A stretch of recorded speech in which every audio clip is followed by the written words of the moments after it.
100% entrepreneur. Confidence d'un parcours. Ils vous disent tout sur WeDoBiz. Bonjour, je suis Yannick Leguerne et vous êtes sur WeDoBiz, média des entrepreneurs, dans l'émission L'art de changer le monde et de bâtir une humanité meilleure. Aujourd'hui avec Pierre-Éric Sutter.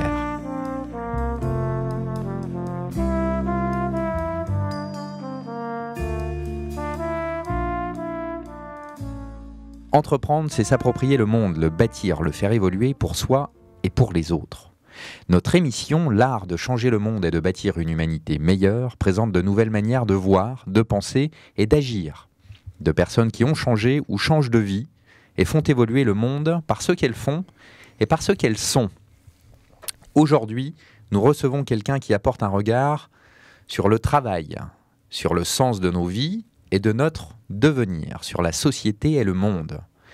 Pierre-Éric Sutter est psychologue, entrepreneur, président de Mars Lab et directeur de l'Observatoire de la vie au travail depuis 2009. Nous le recevons aujourd'hui pour parler notamment de son livre « Réinventer le sens de son travail », publié aux éditions Odile Jacob. Nous parlerons avec lui de devenir soi, d'atteindre l'idéal dans le trivial, de beau et de bien. Nous évoquerons la performance sociale, Camus, Kant et l'équilibre. Les entrepreneurs et les philosophes grecs, les pilotes d'avion. Mais pas que. Nous invoquerons le renouveau des idéaux et l'élévation de l'humain. Un invité, chers auditeurs, qui nous fait une fois de plus entrer dans l'ère des mutations, de l'évolution positive, du désir, de l'œuvre de la réalisation personnelle en apportant sa pierre à l'édifice commun. Pensons et rendons les utopies concrètes. Nous créons ce en quoi nous croyons. Alors autant croire et rêver à la lumière, à la beauté et à une humanité qui permet au meilleur de l'homme de se réaliser. L'art de changer le monde et de bâtir une humanité meilleure, c'est par chacun et pour chacun, c'est ensemble et c'est maintenant. Bonjour Pierre-Éric Sutter. Bonjour. Alors qui êtes-vous ? Oh là, question... J'oserais vous répondre personne, comme disait Ulysse au Cyclope. C'est difficile de répondre à une question comme ça, parce que l'homme est tellement complexe, si vous voulez. Alors, l'homme a besoin de modéliser, hein, comme vous le savez très bien. Et je pourrais modéliser en vous disant, bah voilà, je suis d'abord un animal, hein, j'ai besoin de me nourrir. Donc, je suis d'abord un animal industrieux. J'ai besoin, pour cela, de travailler pour assurer cette subsistance. Mais je suis aussi un animal social. C'est-à-dire que je pense que vous ne connaissez pas d'animaux humains qui vivent tout seuls dans des grottes. Il y en a quelques-uns en Inde. Hein, on a quelques ascètes. Pour les plus courageux d'entre eux. Mais nous sommes, comme le disait très justement Aristote, un animal social avant tout, en plus d'être un animal vivant et industrieux. Et enfin, nous sommes un animal symbolique parce que nous avons cette spécificité dans l'ensemble du vivant de nous représenter le monde. Pour être, nous avons besoin de nous représenter le monde. Voilà, alors je suis au moins ces trois choses-là. Il y en a sans doute d'autres, mais je suis au moins ces trois êtres-là. Et plus simplement, pour commencer, d'où venez-vous ? Vous êtes parisien, pas parisien ? Ah oui, alors quel milieu, quel est votre parcours un peu ? J'ai eu un parcours international sans même m'en rendre compte, puisque je suis né au Maroc. Je suis parti à l'âge de 2 ans de ce beau pays pour aller en Amérique du Sud. Mon père travaille au Bureau international du travail, donc vous voyez, on commence à voir poindre des choses. Exactement. Poindre des choses qui sont en relation avec cet ouvrage. Une espèce de filiation dont je n'avais pas conscience à l'époque. Et puis je suis arrivé en France à l'âge de 5 ans. Très peu de souvenirs de Colombie, mais ça fait partie de mes racines, c'est ce pays d'Amérique du Sud. Et que faisait votre il père était au BIT, BIT, il était consultant et en fait il transmettait son savoir, puisque c'est un psychologue, et je suis devenu aussi psychologue. Il transmettait son savoir aux experts de ce pays-là, voilà. D'accord. Dans le domaine de la psychologie. Et donc aujourd'hui, vous êtes psychologue et vous vous intéressez plus particulièrement au travail. Tout à fait, voilà. Voilà, sans liaison aucune. Forcément, il y a une filiation, donc on peut imaginer qu'il y a une œuvre en marche qui se transmet de génération en génération. Alors, quelle est cette œuvre ? Comment et pourquoi vous vous êtes intéressé à ça au travail ? Selon quelle problématique, quelle thématique, quels sont les tendance actuelle? Qu'est-ce qu'on peut observer? Qu'est-ce que vous observez au sein de l'Observatoire de la vie au travail? On parle de plus en plus aussi de risques psychosociaux. Est-ce que ce sont juste des risques, des pratiques? On est heureux, pas heureux au travail? Bref, dites-nous un petit peu tout est parti, si vous voulez, d'un paradoxe assez incroyable qui continue d'interroger ceux qui se penchent sur ce phénomène. C'est qu'en France, on a tout pour être heureux. Mais ce qu'on constate, c'est que les Français sont les plus pessimistes au monde. Et alors, sur la partie du travail, ce sont des gens qui se déclarent pour 2 Français sur 3 frustrés au travail. Alors, on pourrait, quand on regarde le phénomène de très très loin et très rapidement, le réduire à « les Français n'aiment pas le travail ». Ou les Français n'ont pas envie de travailler, ou sont des éternels insatisfaits. On entend souvent parler. Ce qui est apparemment faux. Alors c'est en partie vrai, en fait. C'est en partie vrai, mais c'est pas complètement juste. Je préfère parler de justesse que de vérité absolue ou de fausseté scientifique, puisque évidemment le phénomène du travail, on y reviendra, touche un certain nombre de disciplines. Donc c'est un phénomène qui ne peut pas s'appréhender uniquement par une seule discipline. Alors moi, je l'ai appréhendé par la discipline de la psychologie, de la sociologie, un peu de la philosophie, puisque c'est éminemment quelque chose qui touche à la phénoménologie, mais aussi la gestion et aussi les aspects de santé. Donc on y reviendra, on pourra développer les différentes disciplines, mais c'est vraiment un phénomène interdisciplinaire. Et donc, il y a quelque chose qu'il faut éviter pour être injuste sur le regard qu'on porte sur le travail, c'est de prêcher depuis sa seule paroisse. Alors, c'est-à-dire de dire que les Français sont malades de leur travail, par exemple. Alors, ils sont malades au travail, mais pas de leur travail. Alors, peu importe la formulation, mais ce qui est une généralisation hâtive, c'est de laisser croire que tous les Français, que tous les Français seraient malades de leur travail, ce qui est faux. Il y en a certains, ça ne veut pas dire qu'il n'y en a pas. Ça, c'est dans la fausseté ou dans l'injuste. Et parce que les Français, on va le voir, on trouve, je dirais, des aspects positifs dans le travail. Alors justement, qu'est-ce qu'ils y trouvent et qu'est-ce qu'ils n'y trouvent pas? Parce que c'est vraiment le propos effectivement, de votre... on revient sur le paradoxe avant de développer les différentes approches scientifiques et connexes. Ce qui est paradoxal, si vous voulez, c'est que les Français, en fait, et on a mis du mal à le comprendre, investissent positivement la valeur travail de façon forte. Les Européens, les Français figurent parmi les premiers de ce point de vue-là au niveau de l'Europe. Mais par le même temps, ils en sont fortement insatisfaits. Premier comment? C'est-à-dire qu'ils se reconnaissent ou ils ont envie de travailler ou pour eux le travail est important? Spontanément, la valeur travail en tant que valeur sociale est évoquée positivement, systématiquement. Il y a même une étude qui est l'étude de Larval, qui est reprise dans le livre de Dominique Méda, Réinventer le travail, qui dit que, et d'autres études le disent, que dans le palmarès des valeurs sociales, le travail arrive systématiquement en tête juste après la famille. Ça, d'ailleurs, c'est assez générique chez tous les Européens. La première valeur, c'est la valeur familiale, la valeur de la famille. En France, la deuxième valeur sociale, c'est le travail. Et la troisième, c'est la patrie? Non, malheureusement, je suis désolé.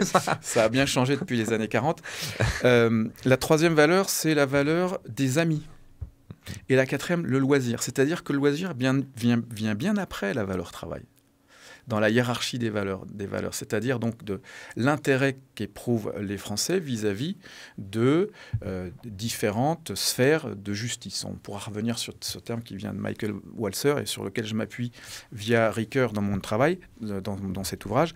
Mais les Français, donc, investissent d'abord le travail avant le loisir. Et ça pose question. Ça pose question parce qu'on est issu d'une culture, surtout après les années 60-70, où on a dit le travail, valeur en voie de disparition. C'est d'ailleurs Dominique Méda qui l'a dit, qui depuis a fait un revirement.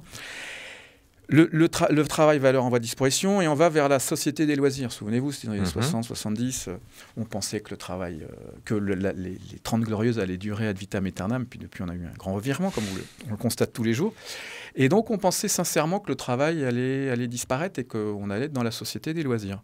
Or, malgré ce revirement, ce qu'on voit, c'est que les Français continuent à investir le travail comme une valeur centrale.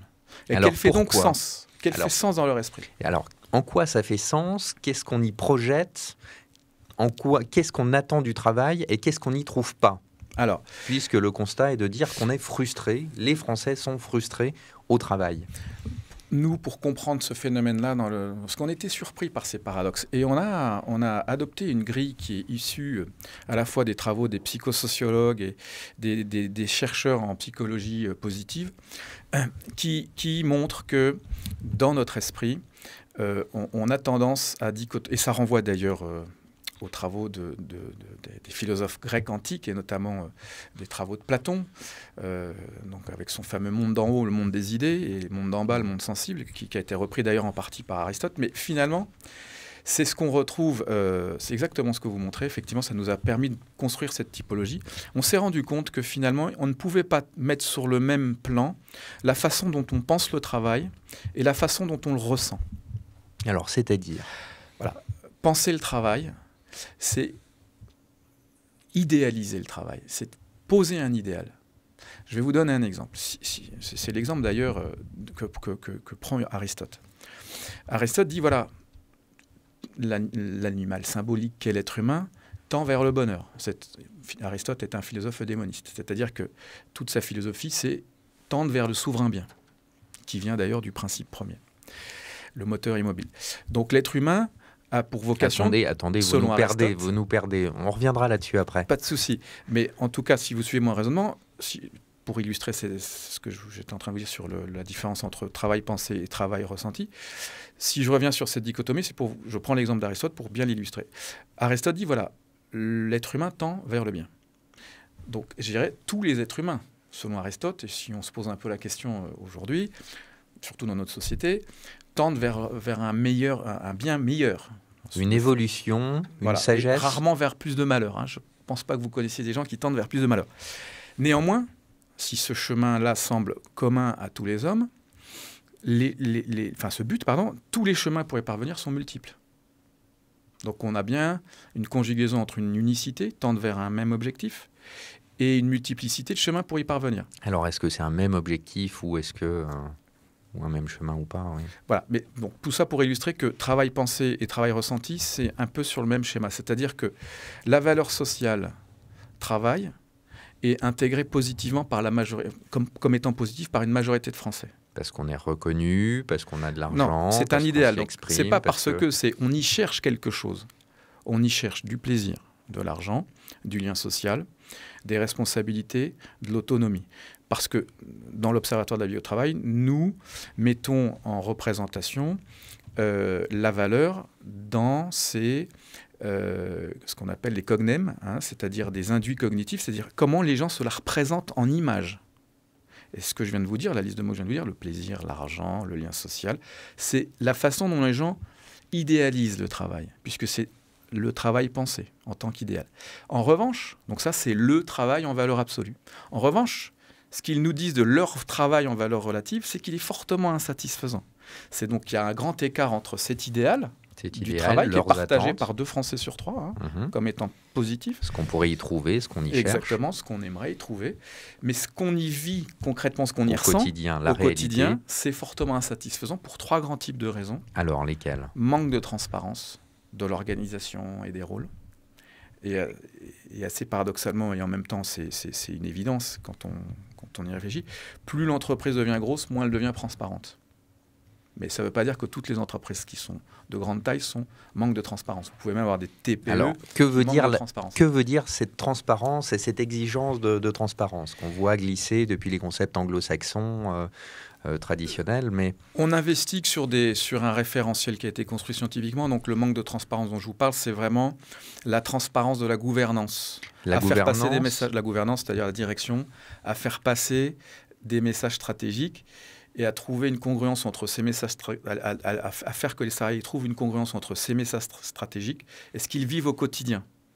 Et avec le relais, je vais y revenir, des managers qui peuvent faire opacité ou au contraire décoder cette transparence plus ou moins grande de la direction. Alors, est-ce que ça se cantonne à ça ou est-ce que c'est un problème ou une interrogation sur le sens même et la finalité des entreprises ? On va y revenir, ça pose un problème de sens. C'est très juste ce que vous faites remarquer. Ça pose un problème d'orientation, j'y reviendrai, le manque de transparence. Deuxième type de problématique, donc le manque de proximité. Le manque de proximité, qui est assez corollaire à ce que je viens de dire sur le manque de transparence, c'est-à-dire manque de proximité perçu par les salariés de la direction vis-à-vis de leurs problématiques quotidiennes. d'une part, mais aussi vis-à-vis de ceux qui les représentent, c'est-à-dire des organisations syndicales et des représentants du personnel. C'est même parfois, sur les 5 années qu'on a conduites d'analyse, c'est parfois les représentants du personnel sont moins bien perçus de ce point de vue-là que leur direction. Heureusement, le management de proximité est beaucoup mieux perçu de ce point de vue-là et paraît plus proche des préoccupations quotidiennes. C'est normal, ils les connaissent mieux que les préoccupations quotidiennes que ressentent les salariés au quotidien. Deuxième point sur la partie proximité. On reviendra pour le coup sur ces relations de management au quotidien, de stratégie globale de management. Est-ce que c'est un facteur aggravant actuellement? Est-ce que ça peut être peaufinable, améliorable? Voilà. Et comment? Mais là encore, le problème de proximité pose un autre problème de sens, qui est le problème de signification, et j'y reviendrai aussi. Et deuxième point sur la partie de proximité, ce qu'on constate aussi, c'est que les salariés sont perdus dans la chaîne de création de valeur. C'est-à-dire de plus en plus perdus, ils ne comprennent pas ce qu'ils font. C'est-à-dire les inputs dans la chaîne de création de valeur qui viennent à eux ne sont pas forcément en conformité avec les outputs qu'ils rendent derrière la chaîne de création de valeur. Ils ont l'impression de faire et défaire parfois. Ils ne savent pas à quoi ils servent et quel est le sens de cette action. Ils ne savent pas qu'ils sont les maillons d'une chaîne qui sert à quelque chose. C'est-à-dire qu'ils ne savent pas de quoi ils servent. Ça, c'était plutôt sur la partie transparence, sur la clarté des rôles des uns et des autres. Mais en plus, ce qu'ils font, ils ne voient pas l'utilité. Donc, ils se sentent inutiles. Voilà. Et ça, c'est un souci parce que derrière, ça a des répercussions sur la le manque de reconnaissance. Exactement. De la valorisation de la personne. Donc, qui va permettre de mailler après sur non pas les risques psychosociaux, mais tous les problèmes de souffrance au travail, de sentiment d'inutilité des individus, moins de performance de burn-out, etc. Voilà. Avant d'en arriver à ces extrémités, parce qu'il faut quand même beaucoup de problématiques, enfin de soucis pour que les personnes en arrivent à ces extrémités, on a déjà une moindre performance de l'organisation. Une organisation, elle est faite pour produire au moindre coût. C'est sa finalité. Une organisation, si on applique les paradigmes de gestion, c'est produire au moindre coût. Hein, donc c'est-à-dire que si des individus renvoient à l'organisation que c'est pas transparent, qu'ils manquent de proximité dans leur travail, ils sont forcément moins efficaces dans leur travail. Moins efficaces et moins efficients. Alors j'allais y venir, c'est qu'une organisation, non seulement son but c'est de produire au moindre coût, mais pour créer de la richesse, il faut qu'elle soit efficiente en plus d'être efficace, puisque produire au moindre coût, c'est de l'efficacité organisationnelle. En revanche, l'efficience, c'est créer de la valeur. Pour tous les parties prenantes, pas seulement pour les actionnaires. Alors justement, j'allais dire quel type de création de valeur et de richesse, quel type de répartition de cette valeur, de cette richesse, quelle est la place des salariés dans l'obtention des gains de cette productivité, de cette valeur ajoutée, de cette richesse? Je vais répondre à cette question indirectement en terminant ce que j'étais en train de vous développer, c'est-à-dire le manque d'enthousiasme. Donc je vous disais, 3 grandes sources d'insatisfaction, manque de transparence, manque de proximité, manque d'enthousiasme. Ce qu'on constate, c'est que non seulement dans la partie travail-pensée, les salariés donc ont un idéal fort avec une valeur travail forte, on a une autre échelle de mesure qui est leur degré d'implication en valeur absolue. On a une échelle de mesure qui permet de mesurer cette implication en valeur absolue indépendamment de leur travail. Et qu'est-ce qu'ils nous disent? C'est qu'à 80%, ils s'estiment enthousiasmés par l'idée de s'impliquer au travail. Par l'idée de s'impliquer. Voilà. Mais évidemment, la façon dont les entreprises les engagent au travail n'est pas du tout à la hauteur de cet idéal. Et donc, ce qu'ils nous disent, c'est qu'ils sont très peu enthousiastes enfin, en tout cas, leur capital d'enthousiasme est complètement sous-utilisé par la façon dont les entreprises mobilisent les salariés. Qu'est-ce que c'est que mobiliser des salariés? C'est utiliser leur capital de motivation individuelle, mais c'est aussi savoir engager un collectif de travail pour qu'il adhère au but de l'organisation. Je vous disais tout à l'heure. Du collectif, du sens individuel, du sens collectif. On ne peut pas mélanger les deux. Souvent, il y a une idée reçue que j'entends souvent exprimée dans les organisations et par les managers, ou en tout cas par la direction, il faut les motiver, là, tous ces petits gars. Mais on ne motive pas une personne. C'est la personne qui se motive elle-même ou qui est motivée par un certain nombre de buts internes. Donc on ne motive pas les gens de façon externe. En revanche, on peut les engager vers des buts qui ne sont pas les leurs. Alors que la motivation, c'est une alchimie intérieure. C'est une intimité de l'individu avec ce qu'il souhaite devenir être, pour paraphraser Nietzsche ou Pindar. Ou Pindar dans les Odes Pithiques. Donc ça, c'est une écologie interne qui peut se marier avec l'écologie externe de l'entreprise. c'est-à-dire que la motivation peut synchroniser avec les buts de l'entreprise si le management met en place une politique d'engagement à la hauteur des attentes des salariés. Et pour bien comprendre ce que je suis en train de vous dire, je vais vous donner un exemple.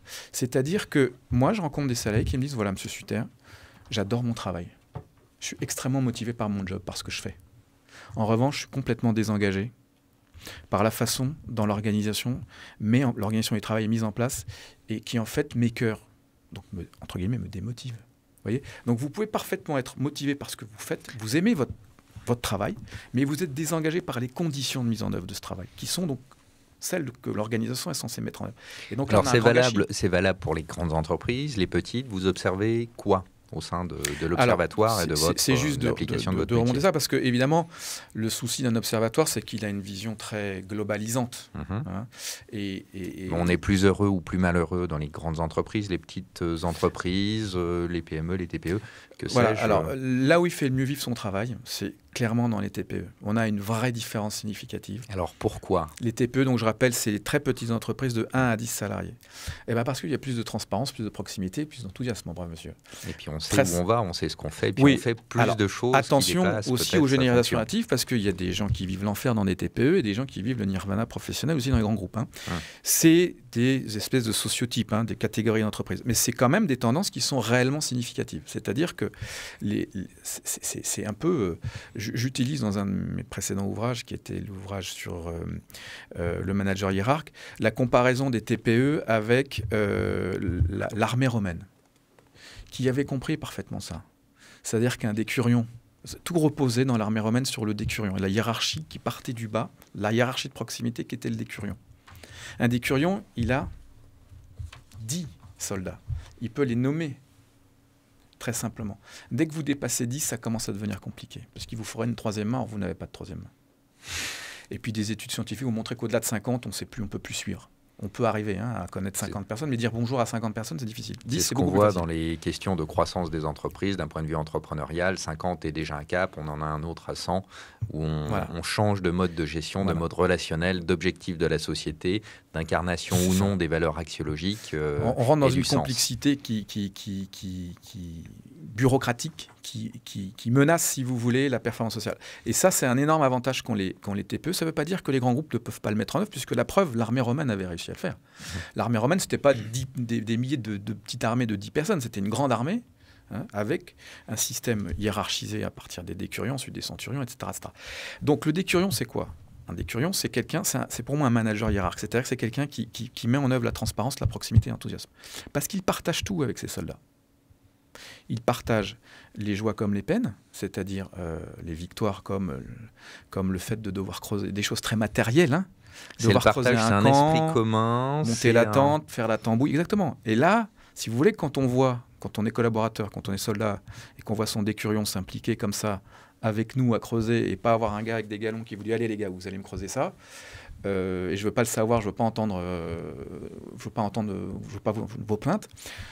On a quelqu'un qui est beaucoup plus en empathie avec ce qui se passe et qui suscite la coopération et donc une meilleure performance sociale et derrière une performance économique. Alors coopération, faire ensemble, partager, c'est déjà une des clés pour les petites aussi bien que les grandes entreprises. Voilà, c'est d'ailleurs le modèle que nous on propose, le modèle de la TPE attitude, c'est-à-dire transparence, proximité, enthousiasme, parce que sur ce modèle de, comment dirais-je, non seulement des TPE, mais de l'armada romaine, de l'armée romaine, on a des clés qui permettent de comprendre qu'on peut conjuguer la proximité d'une petite entité avec des grandes structures bureaucratiques. Et que c'est donc plus un état d'esprit qu'un problème d'organisation.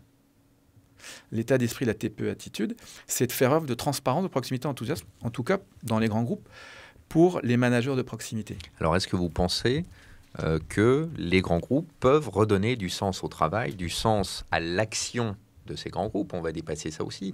Et finalement, quel est plus que l'intérêt, la place des grands groupes dans la société? Est-ce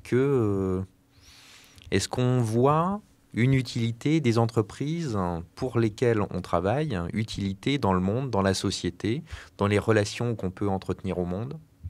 Est-ce que c'est quelque chose que Alors, vous voyez, qu'on retrouve dans les modèles prospectivistes? Oui, j'oserais même dire que même chaque travailleur a un rôle à jouer dans la société. C'est-à-dire qu'on soit gros acteur ou petit travailleur, on a tous un rôle à jouer, ne serait-ce que par la façon dont on pense les choses dans le monde. Moi, j'aime beaucoup une phrase de Confucius qui dit « Si tu veux changer quelque chose dans le monde, commence par te changer toi-même ». Je la paraphrase parce que c'est pas tout à fait comme ça qu'il le dit, mais peu importe. C'est important de comprendre que nous sommes ce que nous pensons. Et le pessimisme ambiant est un bel exemple du hiatus qu'il y a entre la réalité des choses, parce qu'on a tout pour être heureux. On a un pays sans guerre, on a un pays en paix, on a une liberté d'expression, d'association. On est le 5e PIB mondial, je veux dire. Vous voyez, je veux dire, si on regarde ce PIB, en quoi on crée de la richesse du collectif finalement, pour l'instant, c'est sans interprétation, c'est de se dire voilà, factuellement, on a tout ça. Et pourtant, on se déclare comme étant les plus pessimistes vis-à-vis de l'avenir. On est les premiers consommateurs derrière les de psychotropes. En plus.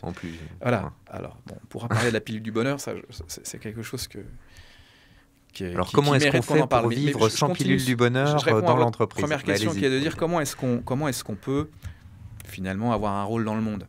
Et on pourrait croire qu'en étant un petit travailleur oppressé par le méchant capital, on n'a pas un grand rôle à jouer dans le monde. Au contraire, moi je pense que tout se joue à tous ces niveaux, et même à la limite, on a individuellement des rôles qui peuvent faire basculer les choses. Souvenez-vous de la place...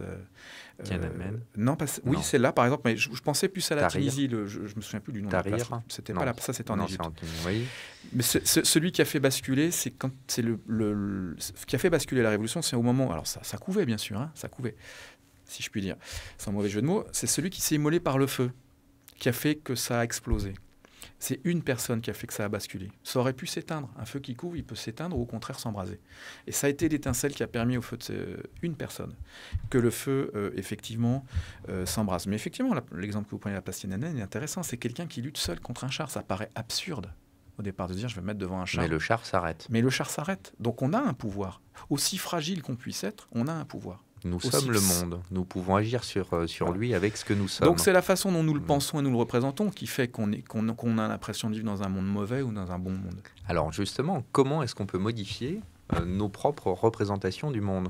Quelle est votre propre représentation du monde et du monde du travail? Comment est-ce qu'on peut le concevoir, le remettre à sa place, à sa juste place et évoluer dedans? Et j'ai bien dit évoluer dedans. Ce que je dis et ce que je dis dans ce livre, ce que je dis souvent, c'est soit au travail, c'est un travail sur soi. On ne peut pas vouloir que les choses changent si on ne se change pas soi-même. Toujours dans la droite ligne de Confucius. C'est-à-dire que on ne peut pas changer le monde. Je vais prendre un exemple en étant en permanence en colère. D'abord parce que c'est mauvais pour la santé, tous les chercheurs le montrent, surtout si ça vous met en stress. Il faut savoir qu'en France, 1 cas sur 2 de maladie cardiovasculaire est causé par le stress. Donc je déconseille aux gens comme moi qui ont un fond cardiovasculaire un peu sensible, d'être en état de stress. Donc il faut apprendre à travailler sur ces stresseurs, c'est-à-dire ce qui nous met en stress, et sur ces humeurs, ces troubles de l'humeur, ces états d'âme, qui peuvent nous mettre en stress et nous mettre en mauvaise posture au niveau de sa santé. Bon, ça, c'est un premier point, c'est pour soi, même très égoïstement, penser à soi. Travailler sur soi, c'est avant tout, effectivement, être au monde d'une façon qui puisse éviter qu'on soit soi-même, puni par soi-même, ou le jouet de ses passions, ou voilà. Le jouet de sa colère, par exemple. Parce que qu'on est le jouet de sa colère, qu'on manage éventuellement ou qu'on est en relation avec ses collègues, ses subordonnés, etc., ça crée en même temps un certain nombre de troubles. Exactement, puisque nous sommes des animaux sociaux, on interagit avec les émotions des autres. Mais comment on fait ça? Donc si l'émotion n'est pas juste par rapport à la situation, elle crée un surcroît de dysfonctionnement. Alors, quelle est la réponse du psychologue du travail, pour le coup, dans le management ou la régulation de ses colères, de ses humeurs, de ses passions, pour créer un collectif, je ne vais pas dire un bien commun, on n'est pas forcément là-dedans dans l'entreprise, mais pourquoi pas? Écoutez, c'est ce que je dis sur l'ensemble des personnes, c'est-à-dire que c'est un travail sur soi. Donc le manager doit faciliter ce travail sur soi et bien sûr faire le sien aussi. C'est que on a souvent tendance à dire c'est pas de ma faute, c'est la faute des autres. C'est ce qu'on appelle en psychologie le locus de contrôle. Soit il est interne, soit il est externe. Donc on attribue aux autres ses dysfonctionnements, ses échecs, voilà. Ou alors ça peut être le contraire, on attribue les victoires, les réussites aux autres et on n'arrive pas à s'impliquer non plus dans cette victoire. Donc il faut trouver un juste milieu. C'est toujours une question de juste milieu. C'est-à-dire que la colère n'est pas mauvaise en soi. Je sais pas si j'ai pris l'exemple de la colère, on aurait pu prendre celui de la tristesse, ce que vous voulez. Il y a des seins de colère parfois qui sont nécessaires. Il faut parfois se mettre en colère, si on reprend ce qu'on disait sur les révolutions du monde arabe, là. On peut justifier le fait qu'il y a des seins de colère et qu'elles sont parfois nécessaires. Et y a-t-il justement l'expression de colère dans les entreprises? On peut voir qu'il y a un développement du harcèlement, cette explosion des risques psychosociaux, burn-out, dépression, souffrance, angoisse. On a les travaux aussi de Christophe Dejour sur le sujet, où on voit une nette accélération depuis une dizaine d'années et depuis ces 2-3 dernières années. Qu'est-ce que ce sont des colères rentrées, des suicides, ce sont des dépressions, ce ne sont pas des colères collectives. Ce sont des troubles de l'humeur qui ne permettent pas aux individus de s'adapter à leur milieu. On est comme les amibes, nous sommes du vivant et nous avons besoin d'être en interaction avec notre environnement pour s'y adapter et pour retrouver l'homéostasie quand elle est menacée, c'est-à-dire l'équilibre interne, physiologique, psychologique, symbolique. Quand nous sommes en décalage avec notre environnement, nous vivons une souffrance. Et c'est cette souffrance qu'il faut travailler. D'ailleurs, il n'y a pas que les psychologues qui le disent, hein, les bouddhistes le disaient bien avant nous. Les bouddhistes, les alchimistes, voilà, tout le monde nous dit. Un certain nombre de penseurs, là je l'utilise au sens large du terme, ne le pensaient pas en valeur absolue, ils le pensaient en partant du réel, c'est-à-dire en voyant les hommes souffrir par rapport à leur condition humaine.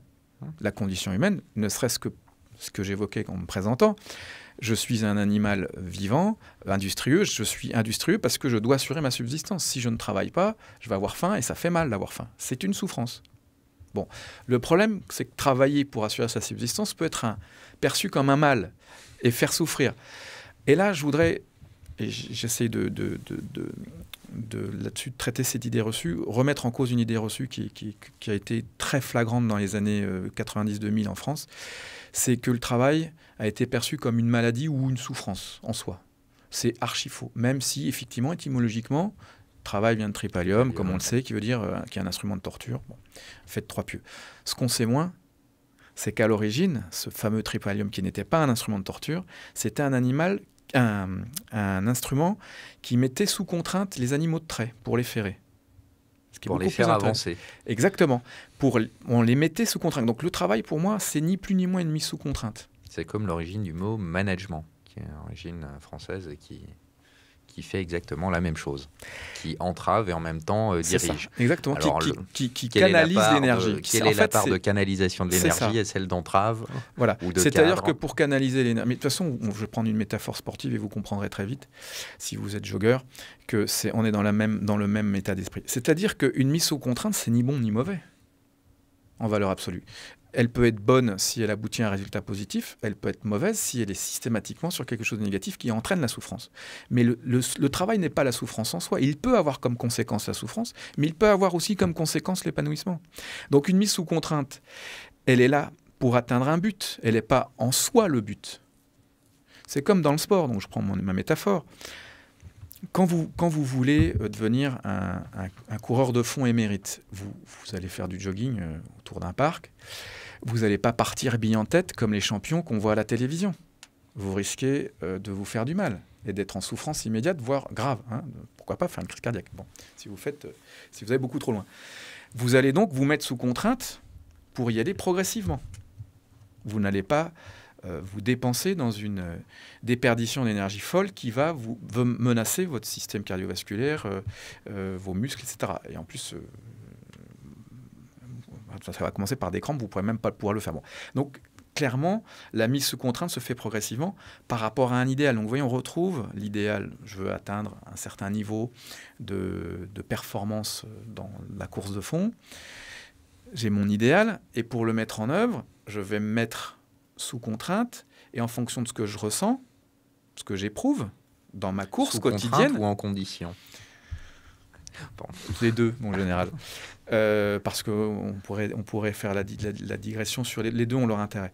Mais en tout cas, je me mets sous contrainte ou en condition, d'abord en condition et sous contrainte, parce que faire un effort de course, quand vous faites un marathon, même si vous savez que vous pouvez le faire, vous êtes entraîné pour ça, c'est un effort, hein, c'est un sacré effort. Mais derrière, il y a un énorme réconfort, c'est d'y être arrivé et peut-être d'avoir gagné la course. On est toujours dans cette course à l'idéal. L'être humain il est toujours dans cette course à l'idéal, où il a des idéaux qu'il intellectualise, qu'il pense, et puis qu'il éprouve, qu'il éprouve dans le réel, puisque le réel résiste, comme on le sait très bien. Hein. Le réel résiste parce que nous sommes des hommes de chair et d'esprit. L'esprit, c'est l'idéal, et la chair, c'est ce qu'on éprouve, par nos muscles, par nos sentiments, par le ressenti, finalement, qui passe par nos sens. Mais est-ce que vous pensez, pour le coup, avec vos croyances, vos observations, votre travail quotidien, qu'on peut actuellement trouver du sens dans son travail, même si en général, qu'on peut s'y épanouir, je dis bien actuellement, et si c'est le cas ou si c'est pas le cas, est-ce qu'on peut l'améliorer ou le trouver dans le futur, et comment? Alors je dis 100 fois oui, bien sûr, parce que dans l'Observatoire de la vie au travail, ce qu'on constate, c'est qu'il y a des gens qui sont dans le nirvana professionnel, c'est-à-dire qu'ils le pensent positivement et qu'ils l'actualisent positivement. Ils travaillent où? C'est dans quelles entreprises? Alors, c'est une très bonne question, parce que c'est vrai qu'il y a des typologies qui sont plus facilement dans cette catégorie-là. Les dirigeants d'entreprise. Mais pas que. Les cadres dirigeants aussi. En fait, plus on monte, si on prend le critère de statut, plus on monte dans la hiérarchie socio-professionnelle, en plus de chances d'être dans le nirvana professionnel. Ce qui ne veut pas dire qu'il n'y a pas des ouvriers qui ne sont pas dans le nirvana professionnel. Je vous donnerai un exemple tout à l'heure que j'ai rencontré. Un autre critère alors il y a d'autres catégories socio-professionnelles qui sont aussi concernées, qui sont dans cette catégorie, c'est les freelances. Et ça bouleverse une certaine idée reçue. Et une autre catégorie qui est encore plus intéressante, pour bousculer d'autres préjugés, qui sont les intérimaires, mais pas tous les intérimaires. Donc je vais commencer par les freelances. Les freelances, c'est des gens intéressants parce que c'est des gens qui sont en précarité permanente. Mais en même temps, ils sont leurs propres patrons. C'est-à-dire que c'est eux qui disent, ils ont le cerveau, une partie du cerveau qui dit à l'autre, il faut que tu fasses ceci, et l'autre qui dit, ouais, mais attention, là, tu es en train de me faire aller trop loin. Donc ils sont leurs propres régulateurs, sauf évidemment, ils sont dans une disposition, on pourra parler du burn-out tout à l'heure, d'aller vers le burn-out, mais ça, c'est une autre histoire. Ensuite, vous avez les travailleurs intérimaires, qualifiés, en fait. Les travailleurs intérimaires qualifiés, eux, peuvent choisir leur travail. Contrairement aux autres qui ne sont pas qualifiés, qui subissent leur travail. Donc là, vous voyez, on a un argument intéressant, c'est que ceux qui ont la liberté, l'autonomie, qui peuvent choisir, sont beaucoup plus heureux au travail. Et ça représente quelle part des travailleurs, finalement? C'est une partie, évidemment, la plus faible. Hein. Je l'estime à peu près à 10%. 10% des travailleurs. Donc vous êtes en train de nous dire que ceux qui ont la capacité d'être heureux et qui le sont pourraient être 10% des travailleurs? Voilà, exactement. Donc 90% mais moi, je rêve d'un monde où tout le monde devient son propre auto-entrepreneur. C'est pour moi une des voies de l'épanouissement au travail. C'est-à-dire qu'évidemment, ce n'est pas à la portée de tout le monde, donc il y a des formes d'auto-entrepreneuriat qui sont tout à fait accessibles à des gens qui ne sont pas a priori, parce qu'il y a une idée reçue qui vont se dire, bah oui, pour être dirigeant d'entreprise, il faut avoir fait des études, ceci, cela. Mais c'est pas vrai. Non, c'est pas vrai.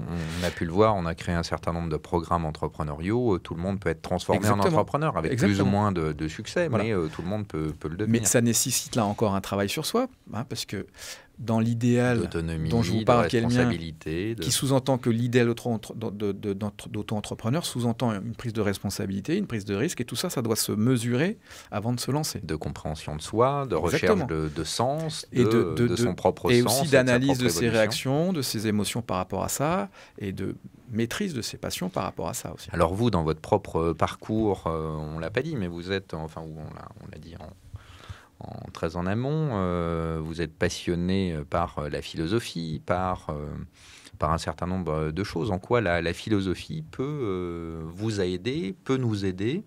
On a parlé tout à l'heure d'autres pratiques qui permettent de se sentir mieux pour essayer d'éviter la souffrance, pour essayer d'éviter les burn-out, de non pas réprimer ses colères, mais de trouver des exutoires, une sublimation à ça. On a vu toutes les études scientifiques actuelles qui portent sur Mathieu Ricard et les autres, avec la méditation qui finalement permet de se libérer d'un certain nombre de souffrances, de prendre du recul, de la distance par rapport au travail, de construire son propre sens, de construire sa propre évolution, son propre dépassement. Hein. En quoi donc la philosophie vous a aidé, ou qu'est-ce que vous en tirez? D'ailleurs, quel philosophe vous aimez? Quelle est la substantifique moelle de Beaucoup ça? de questions en une, mais je vais commencer par la dernière qui va me permettre de remonter dans la généalogie de vos questions. Moi, je suis absolument passionné par la philosophie antique et plus particulièrement les écoles de philosophie antique grecque et romaine. Donc les écoles, le jardin d'Épicure par exemple, la Stoa de Zénon, donc, qui ont donné donc, quand même des grands mouvements de pensée comme l'épicurisme, qui est mal compris en Occident, qui est confondu avec l'hédonisme, qui était pourtant un courant concurrent à celui d'Épicure, et puis le stoïcisme, qui a beaucoup marqué notre culture, aussi bien la culture chrétienne que non chrétienne d'ailleurs. On fera une émission d'ailleurs purement sur le sujet. C'est des courants avec des experts que je ne suis pas. Donc, mais clairement, en revanche, ce que j'aime beaucoup dans le message que font passer les tenants de ces écoles, aussi bien leurs créateurs, leurs fondateurs que les chefs de file de ces écoles et les personnes lambda qui ont laissé des écrits, c'est que ce sont des écoles de la vie finalement, qui enseignent un certain nombre de choses sur la nature humaine, à se dégager des soucis. Ça a été repris après par l'existentialisme chrétien. Saint-Augustin a repris des choses de ces écoles, mais même les premiers pères de l'Église, ensuite Pascal, et ensuite Søren Kierkegaard. Il y a vraiment quelque chose dehors de l'existentialisme qui a été repris après aussi Heidegger a beaucoup analysé ça, mais via Kierkegaard et Pascal. Sartre s'en est départi, mais il utilise les mêmes approches existentielles. Donc finalement, c'est quoi ces approches existentielles, juste en 2-3 mots? Alors, ce que font ces écoles, c'est qu'elles proposent des exercices existentiels. Alors, il y a un philosophe qui s'appelle Pierre Hadot et un autre qui est son successeur intellectuel, qui est Xavier Pavie, qui ont repris cette notion d'exercice spirituel qui est très connotée chrétien, puisque c'est Ignace de Loyola qui les a, si je puis dire... qui les a créés, qui les baptisait, voilà, pour c'est le ça, coup, exercices spirituels qu'on retrouve chez les jésuites, etc. Mais là, on a les exercices existentiels. C'est-à-dire qu'on retrouve chez Michel Onfray aussi, qu'on retrouve chez d'autres. C'est-à-dire que c'est spirituel dans le sens large, c'est-à-dire que nous sommes des êtres d'esprit et de chair. Donc c'est la dimension d'esprit qu'on travaille, mais les écoles antiques font une philosophie pratique qu'on a totalement perdu de vue de nos jours, puisqu'on est dans une philosophie totalement théorique, voire totalement métaphysique parfois. Bon. Donc il y a un système intellectuel et théorique, dégagé d'une pratique. Alors que là, on renouer avec une philosophie pratique. Qu'est-ce qu'on fait? Comment on se comporte? Enfin, c'est pas qu'il renoue, c'était le modèle de la philosophie antique. Hein. Le sage, comme disait Platon, le philosophe, pardon, c'est quelqu'un qui chemine entre l'ignorance et la sagesse. C'est pas quelqu'un qui est tout à fait sage, parce que la sagesse, c'est un idéal absolu qui est très difficile à atteindre de son vivant. Et en même temps, c'est pas quelqu'un qui est ignorant comme l'homme de la rue, qui est soumis à la doxa, c'est-à-dire aux opinions dominantes, aux fameuses idées reçues que j'arrête pas de dénoncer un peu partout. Bon, dans mes bouquins en tout cas. Et donc, c'est quelqu'un qui chemine de cette ignorance, de ce faux savoir en fait, parce que c'est paradoxal. Et d'ailleurs, Socrate l'a très très bien compris. Hein, la seule chose que je sais, c'est que je ne sais rien. On sait très bien que Socrate ne savait pas rien. Mais il prône comme nescience, c'est-à-dire comme une science du non-savoir, en fait d'idées reçues, c'est-à-dire qu'il dit que les idées reçues, ce n'est pas le vrai savoir, ou c'est un faux savoir, qui est entre le néant et la vérité. Et qu'il faut donc faire cheminer, Platon l'a suivi sur cette voie-là, faire cheminer chacun d'entre nous entre ces faux savoirs que sont les opinions de la doxa, les idées dominantes, ce qu'on appelle aujourd'hui la bien-pensance, hein, qui quand même, parle un peu de la vérité, mais nous emmène vers le faux. Il y a toujours un fond de vérité, il n'y a pas de fumée sans feu dans les opinions de la doxa. Elles ont une part de vérité, mais elles nous emmènent vers le faux, et pas vers un accomplissement de soi. Certains partis politiques utilisent ça très bien. Exactement. Après, vous aviez les sophistes que dénonçaient Socrate, Platon et bien d'autres, qui utilisent ça justement pour manipuler leur auditoire, pour gagner leur vie aussi, parce que c'était mal vu à l'époque, mais on ne gagnait pas sa vie en philosophant. Bref, et donc, si vous voulez... On ne gagnait pas sa vie en la perdant, comme disait Sartre, voilà. Justement, ouais. Et les autres. Et donc, tout ce en quoi constitue, si vous voulez, l'état d'esprit des écoles antiques, c'est de resynchroniser l'homme l'être humain avec sa nature et qu'il ne se perde pas dans les soucis. Sénèque a beaucoup parlé du négocium, opposé à l'otium. Otium en latin, ça veut dire le loisir, qui renvoyait au scolé grec, c'est-à-dire le loisir. C'est pas le loisir comme la société des loisirs dont je parlais, c'est prendre le temps de philosopher pour prendre du recul sur sa journée. Alors, il propose des exercices existentiels très pratico-pratiques, repris par Onfray, comme vous le disiez, comme par exemple l'examen de conscience. C'est très bête, l'examen de conscience. C'est chaque jour. Voilà, tous les matins, tous les soirs. Appris, les pythagoriciens le faisaient juste le matin, les stoïciens le faisaient le matin et le soir. Chaque jour, c'est de faire le matin, se dire, voilà, quelle est ma liste de choses que j'ai à faire. Est-ce qu'elles me permettent de me réaliser? Au contraire, c'est juste une occupation vaine et stérile. Et le soir, c'est de se dire, est-ce que j'ai mis en œuvre les actions que j'avais prévu de mettre le matin? Pourquoi je ne les ai pas mis en œuvre? Donc, c'est vraiment c'est cheminer, en fait, vers une certaine forme de vérité, de réalisation de personnel. Donc, le fameux deviens qui tu es ou ce que tu es. Et de se dire, est-ce que je m'en écarte ou est-ce qu'au contraire, j'y vais vers cette réalisation de moi? Et comment je m'améliore? Comment on peut se placer dans une optique d'évolution? Et donc, pour en venir au sujet du travail, moi, je pense que le travail est une énorme opportunité de faire c'est une toile de fond et en même temps une pierre sur laquelle travailler pour construire sa sculpture. Là, je dis ce que dit Plotin. Il dit on est un bloc de marbre qu'on doit dégrossir pour trouver l'idée de soi-même à l'intérieur. Mais ça nécessite un gros travail pour que la sculpture soit dégrossie, puis après polie, et qu'elle atteigne réellement dans la pierre l'idée qu'on en avait là. C'est passer du projet abstrait qui est là à la réalisation concrète. C'est pour ça que nous sommes à la fois un être d'esprit et de chair, c'est que tant qu'on a ça dans la tête et qu'on ne l'a pas concrétisé, on reste dans de l'imagination, on reste dans quelque chose de... c'est vrai, vous avez des idées, mais quid est? Où est la réalisation? Et à l'inverse, des réalisations qui partent dans tous les sens sans idée en amont, ça peut donner du grand n'importe quoi. Alors l'esprit, l'incarnation et l'âme et le sens du travail et au travail, effectivement, c'est encore à construire dans la majeure partie des entreprises, mais qu'on retrouve dans la dimension entrepreneuriale, dans les petites entreprises, non pas pour en faire l'apologie, mais dans les projets d'entreprise. Quand on crée son entreprise, on essaye de se mettre en adéquation avec ses valeurs. On n'a pas toujours les capacités financières, toutes les compétences, etc. On se dit, tiens, comment est-ce que je vais pouvoir fédérer aussi les gens qui sont autour de moi, qui peuvent m'apporter quelque chose, à qui je peux apporter quelque chose? On va avoir du partage et on va avoir une autre représentation du monde, des relations à l'autre et du travail. Aussi, peut-être qu'on peut s'en inspirer dans les grandes entreprises. Alors, on va... Juste un petit commentaire par rapport à ça, parce que ça reboucle. Et puis après, on va passer justement à un petit texte que vous nous avez apporté. Les valeurs sont fondamentales, puisque ce qu'ont découvert les scientifiques, c'est que pour être performant, la cause de la performance, une des causes de la performance, en tout cas chez l'être humain, c'est le bien-être. Or, le bien-être, c'est pas le bien-être hédonique, parce qu'il y a deux catégories de bien-être. Il y a le bien-être eudémonique et le bien-être hédonique. Et il renvoie cette distinction entre bien-être pensé et bien-être ressenti. Il ne peut pas y avoir de bien-être qui ne s'actualise pas dans la chair, dans les sens, qu'on ressente, mais qui renvoie à une idée de ce bien-être. Ça, c'est important. Ça serait intéressant de développer, mais je crois qu'on n'a pas le temps. Alors là, on renverra justement à votre travail. Ça renvoie à cette fameuse citation de Pierre Dac, avant de penser... il vaudrait mieux réfléchir.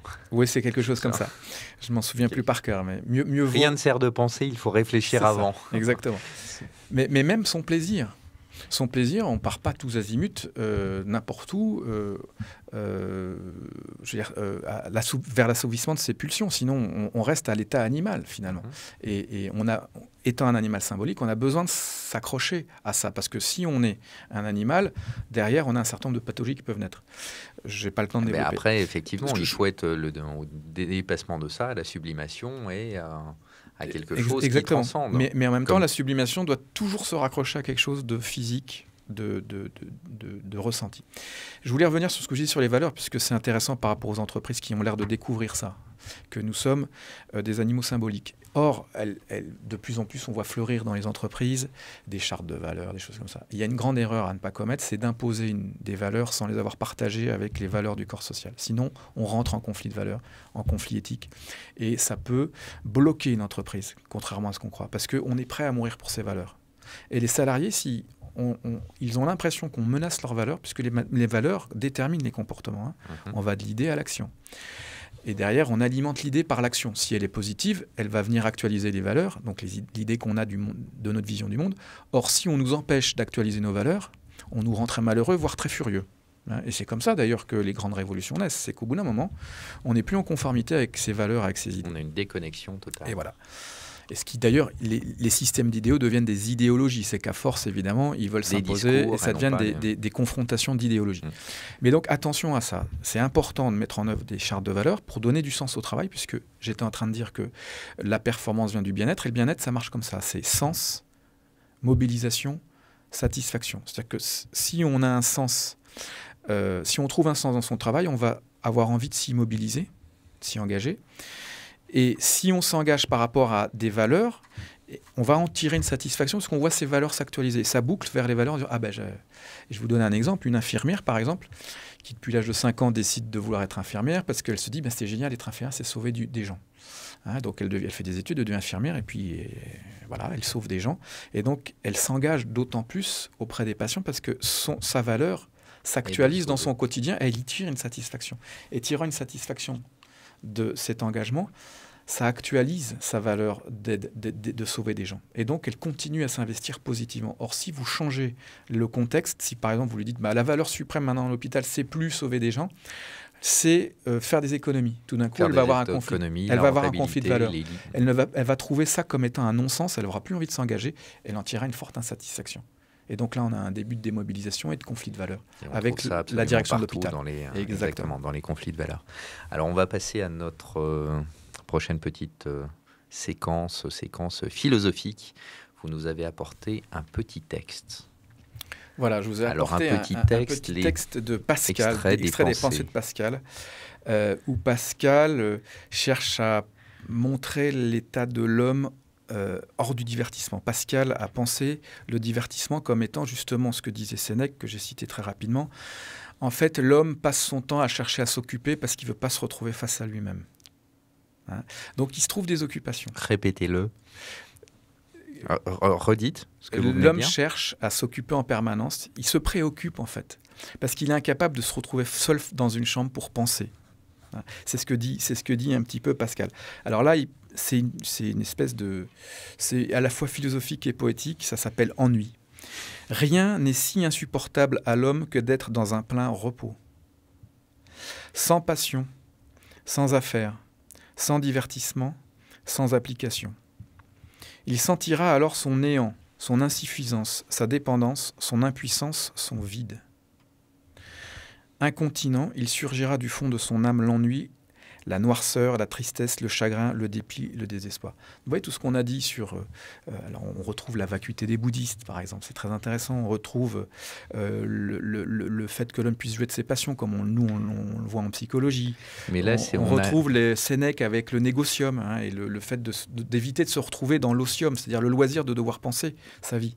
Hein, et donc, nos préoccupations, c'est l'affairisme, l'occupation, tout ce qui fait qu'on ne veut pas se retrouver face à cette espèce de pseudo-vide, à cette fausse vacuité qui est le repos. Alors on peut avoir aussi, comme on l'a souvent au travail, une sorte de surmenage dans des activités qu'on perçoit, ce qu'on disait tout à l'heure, comme inutiles.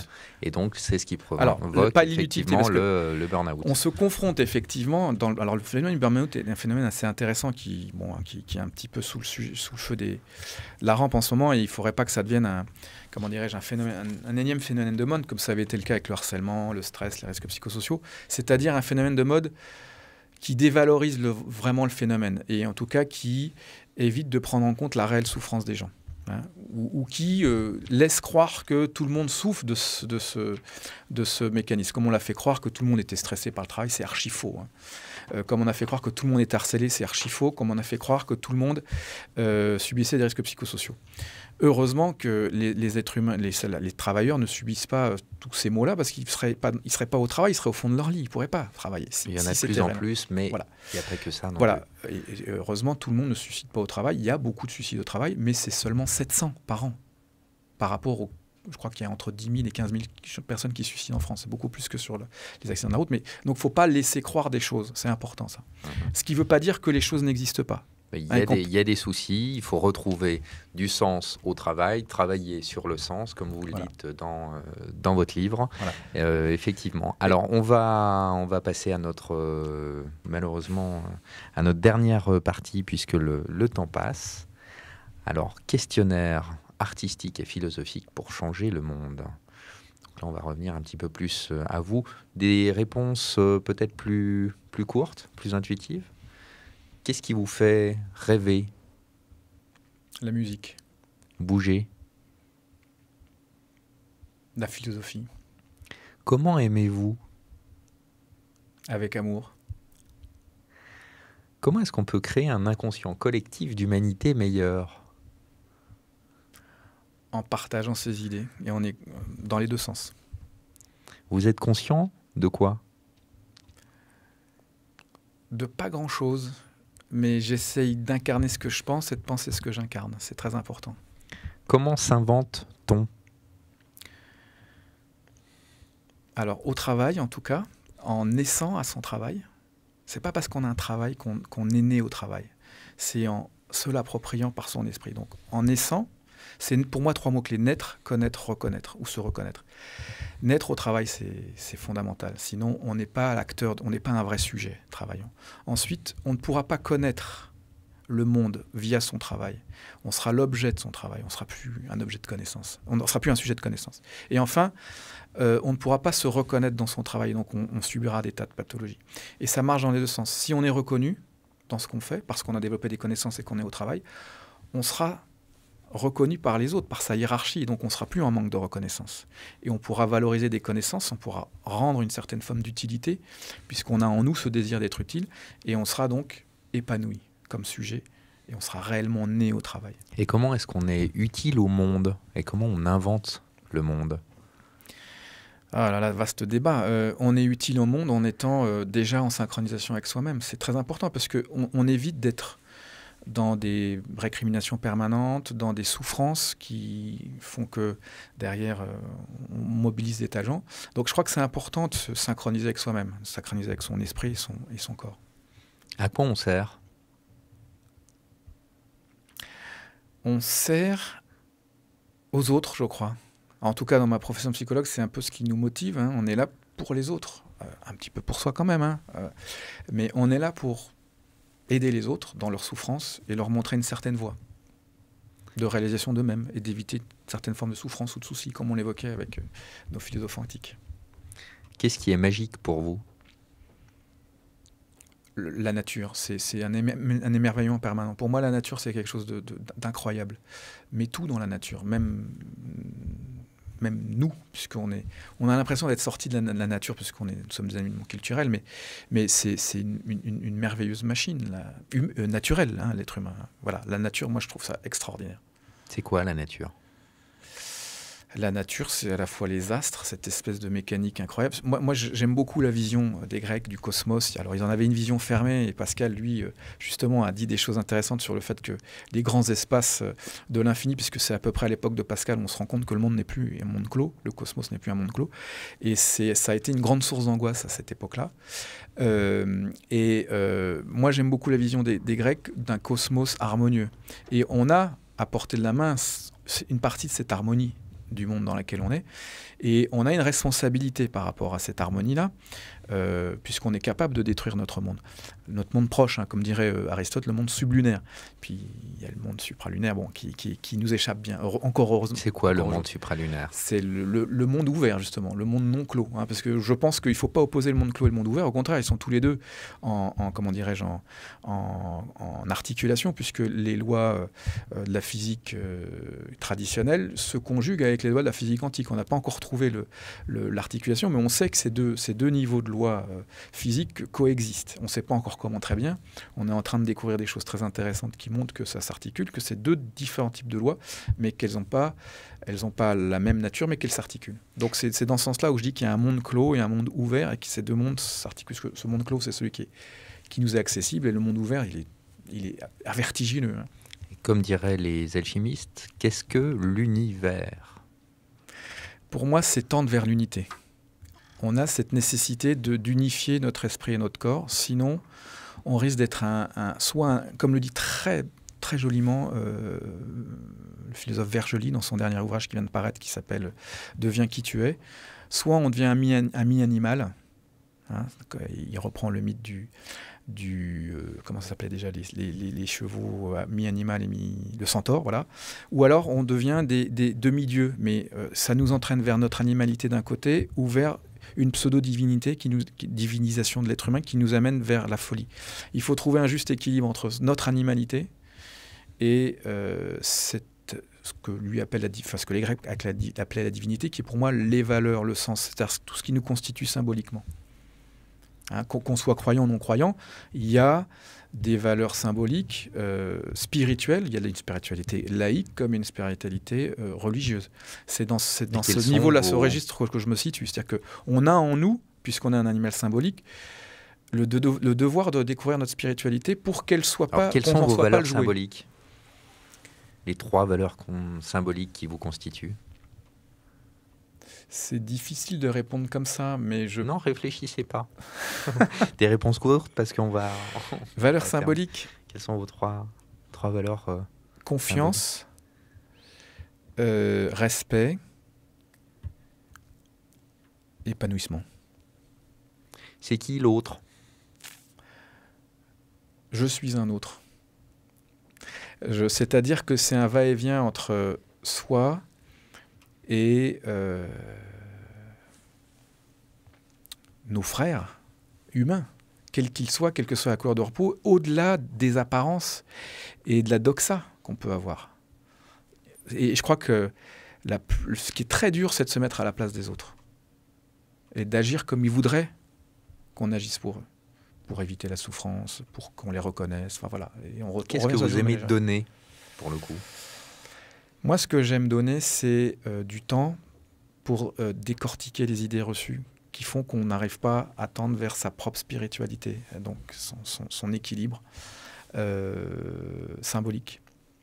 Le psychologue, vous savez, la psychologie est fille de la philosophie, hein, dans l'épistémologie, dans l'histoire des sciences. Donc on a quelque chose à dire du sens, mais qui s'incarne vraiment dans l'être humain sensitif, hein, puisque la psychologie s'intéresse beaucoup à ça, aux troubles de l'humeur, etc., comme vous le savez. Donc on part de ça, et c'est un prétexte pour remonter vers la couche philosophique de l'être humain, donc la couche symbolique. Quelle est votre richesse? C'est ma pauvreté. Ma pauvreté, celle d'être un être humain faillible. Mais je crois que c'est important. Quelque chose que j'essaye de dire dans mes livres, c'est qu'il faut arrêter d'être dans l'illusion de se croire fort, parce que ça, c'est notre pire faiblesse. C'est ce que vous rappelez dans le livre. Et c'est pas une faiblesse que de se savoir faillible. C'est au contraire une grande force. Et donc, il faut reconnaître cette pauvreté-là, parce qu'elle nous permet d'éviter de tomber dans un certain nombre de travers, de délires de pouvoir, de pseudo-puissance, qui peuvent vraiment se retomber contre nous, parce que quand on croit monter très haut, on tombe de très haut et on se fait très mal. C'est quoi le très haut pour vous, justement? Alors le très haut, c'est le ciel des idées, pour utiliser la métaphore de Platon, mais elle est très juste, parce que c'est tout ce que j'ai essayé de vous dire sur les systèmes d'idéaux. Alors on parle du monde d'en haut, parce que c'est plus facile de le métaphoriser de cette manière-là, plutôt que de parler du monde d'en bas, qui serait le monde incarné. Mais on a ces deux choses en nous, c'est-à-dire que l'esprit, entre guillemets, il est plutôt là-haut, hein, et le siège des instincts, il est plutôt en bas, hein. Ça, c'est physiologique, personne ne pourra nier ça. Après, que les religions s'en soient emparées, c'est une autre histoire, mais on retrouve bien cette dichotomie entre le monde d'en haut et le monde d'en bas. C'est-à-dire le monde d'en haut, c'est plutôt le monde des idées, le monde de la conscience, le monde de la spiritualité. Et le monde d'en bas, c'est plutôt le monde de la matière, le monde des pulsions, le monde de l'énergie, de la mise en acte. Voyez. Donc, et les deux ne peuvent pas, même s'ils sont radicalement différents, ne peuvent pas être séparés. Et au contraire, ils doivent être réunis. Mais ils ne doivent pas être réunis dans la confusion, sinon on devient un mi-animal ou un mi-dieu. Et on va vers la folie, enfin vers l'abrutissement, l'abêtissement ou vers la folie. C'est quoi le beau? Le beau, c'est l'émerveillement face au monde. Il n'y a aucun animal. C'est quoi le sublime? C'est être sous la lumière, c'est-à-dire être pas loin de la réalisation de l'accomplissement de ses idées, de l'actualisation de ses idées. Sublumina, être sous la lumière, c'est-à-dire que sous la lumière de nos propres idées. Alors, ça peut être des idées aussi extérieures qu'on partage avec d'autres, mais en tout cas, pour soi et par soi, on a cette nécessité, si on veut cheminer vers plus de bonheur et pourquoi pas plus de sagesse, de se retrouver sous la lumière de ses propres idées. Pourquoi vous jouez de la musique? Pour créer une forme de... pour être au monde dans la beauté et en harmonie. Oui. Et c'est extrêmement dur de jouer de la musique, je peux vous dire. Qu'est-ce que vous créez dans le monde? Je crois qu'on ne crée rien. On peut être auteur de certaines choses, mais alors, on peut avoir la prétention de croire que, parce que comme je suis dirigeant d'entreprise, avoir créé mon propre travail, mais j'en suis que l'auteur. Je ne suis rien sans les personnes qui sont autour de moi, mon assistante, mes consultants, mes clients, mes fournisseurs. Je ne suis rien sans ces personnes-là. Et il y a une illusion dans laquelle il ne faudrait pas sombrer, c'est qu'on est créateur du monde. Du petit monde dans lequel on évolue, c'est-à-dire le monde de mon entreprise, le monde de mon travail. Mais on est auteur quand même de ce qu'on fait. Donc on a une responsabilité par rapport à ça. C'est-à-dire qu'on ne peut pas se dédouaner de ses actions. Donc c'est pour ça qu'il faut les penser, ces actions, en amont, avant de les mettre en œuvre, et en aval, après les avoir mis en œuvre, pour assumer sa responsabilité et donc exercer sa liberté, parce que nous sommes des êtres éminemment libres, contrairement aux autres animaux. Justement, on va conclure là-dessus. Quelles sont vos 3 idées pour, non pas changer, mais pour améliorer le monde? Faire, agir, œuvrer. Faire bien son travail, c'est son travail professionnel comme le travail sur soi, c'est aller le plus loin possible dans le perfectionnement de soi, de son habileté. Hein, on est habile en musique, on est habile en ferronnerie, on est habile en interview radiophonique, merci, j'allais dire radiotéléphonique, mais ça marche pas, parce que c'est les caméras qui doivent m'induire ça. On doit aller vers cette excellence, mais c'est pas une excellence qui doit tuer l'individu, hein, qui doit et les mettre en concurrence. C'est une excellence pour être cet animal industriel dont je vous parlais en introduction. Ensuite, œuvrer, c'est être dans une relation à l'autre, dans un agir collectif qui fait sens pour l'ensemble des gens, et pas imposer son agir à soi ou sa technicité pour que les autres le subissent l'oppression. Et enfin, œuvrer, c'est pour être dans une forme de transcendance immanente, c'est-à-dire de pouvoir tous ensemble, et pour soi-même, par soi et pour soi, concrétiser ses idéaux et ses idées. Et donc, mettre en œuvre cette spiritualité dont je vous parlais, qui peut être laïque ou religieuse, peu importe. Mais en tout cas, au travail, il y a une vraie spiritualité. Pour moi, il y a une vraie mystique du travail. C'est quand on arrive à actualiser ses idées et à concrétiser ses valeurs, ses idées, ses idéaux. Alors, pour terminer, est-ce que vous avez une maxime, une citation que vous avez faite vôtre? Alors, il y en a beaucoup. Il y en a beaucoup. Non, celle que je vous ai dite tout à l'heure, non, une autre. Une autre. Ce n'est pas parce que je suis content que j'ai réussi. C'est une citation d'Alain. Je vais essayer de la mettre dans le bon ordre. J'aurais pas. Ce n'est pas parce que j'ai réussi que je suis content, c'est parce que je suis content que j'ai réussi. Il y en a une autre que j'aime beaucoup de Voltaire aussi. J'ai décidé d'être heureux parce que ça permet de rester en bonne santé. Eh bien, pour rester en bonne santé, soyons heureux, contribuons à changer le monde, à nous améliorer dans le monde, parce que l'art de changer le monde et de bâtir une humanité meilleure, c'est par chacun, c'est pour chacun, c'est ensemble et c'est maintenant.